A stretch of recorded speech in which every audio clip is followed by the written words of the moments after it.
yang disebut dipenuhi Roh Kudus tidak boleh terlepas daripada arti yang sama, yaitu dipenuhi oleh firman. Saudara-saudara sekalian, sekarang kita melihat begitu banyak orang Kristen, mereka mengatakan kalimat dipenuhi Roh Kudus, dipenuhi Roh Kudus, tetapi dia tidak mau melihat prinsip daripada keseluruhan kitab suci yang tidak boleh dikeping-kepingkan. Saudara-saudara, Roh Kudus adalah roh kebenaran.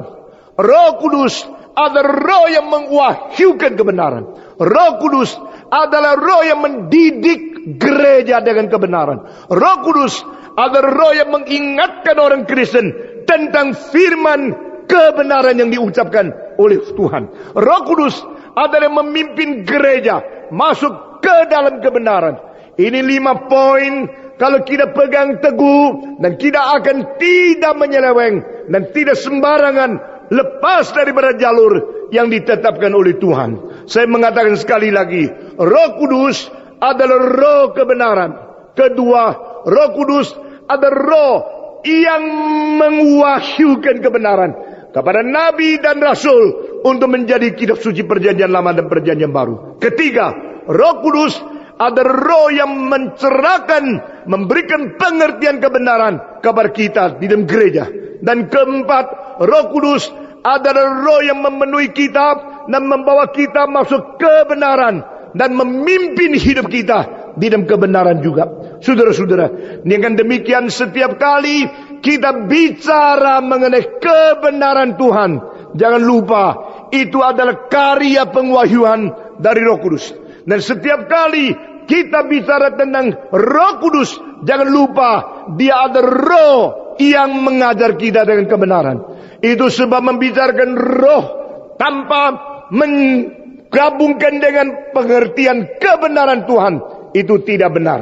Sebaliknya juga kita melihat, kita bicara tentang kebenaran tanpa memikirkan tentang apakah yang dikerjakan Roh Kudus, itu juga tidak benar. Roh, kebenaran, rasio, iman dan kelakuan, ini semua harus satu kait dengan yang lain. Roh, kebenaran, iman, rasio dan kelakuan. Apa hubungannya? Karena roh adalah roh yang memberikan kebenaran, yang menwahyukan kitab, yang memberikan inspirasi kepada para rasul dan para nabi. Itu sebab semua perkataan di dalam kitab suci adalah hasil daripada menerima inspirasi Roh Kudus. Saudara-saudara, roh menginspirasikan, memberikan kebenaran, dan roh memakai kebenaran untuk memimpin, mengkoreksi, dan membawa pikiran kita, rasio, keluar daripada segala kesalahan. Saudara-saudara, Allah menciptakan rasio dan Allah memberikan kebenaran.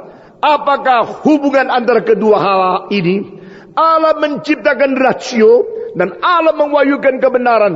Hubungan kedua hal ini adalah supaya rasio yang dicipta Allah boleh dipimpin oleh kebenaran.